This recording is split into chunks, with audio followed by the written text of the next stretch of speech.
Good morning and greetings from Northumberland. It's the 11th, Friday the 11th of February, and as you can tell by the window, the mornings are getting brighter week by week and day by day.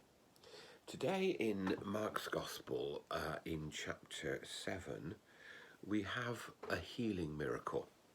Jesus heals someone who is deaf and who cannot speak.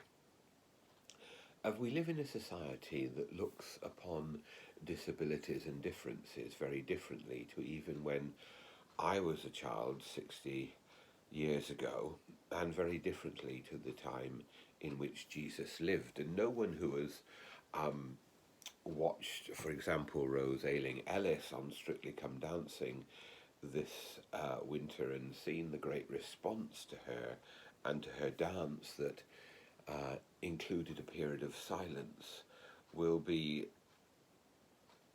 unaware of this. And we look at people with disabilities, thank God, in a much more positive way. So I want to think about a spiritual element to this healing miracle as well. Deafness and dumbness. And that we talk about people being tone deaf, not only in terms of their musical ability, but in terms of their ability to hear and to understand the society in which we live. Because to hear people, to really hear people and to really be sensitive to people, is to embark on a journey of understanding. If we listen to people's stories, if we understand the situation in which people are in, then we can empathize and respond in a completely different way. We are suspicious of people who do not take the trouble to try and understand either the plight or the situation of others.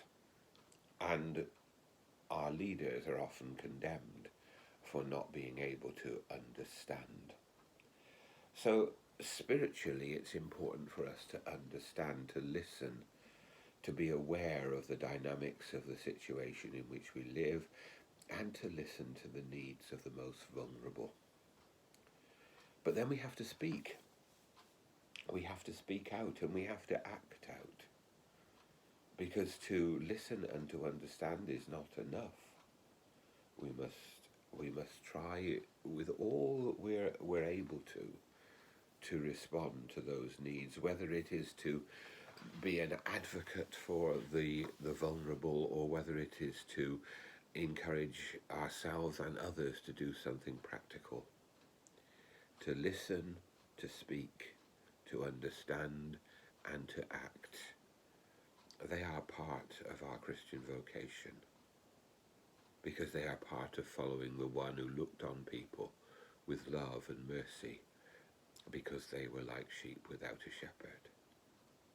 Let us pray that we will listen, understand, speak, and act in the name of Christ. May God bless us all.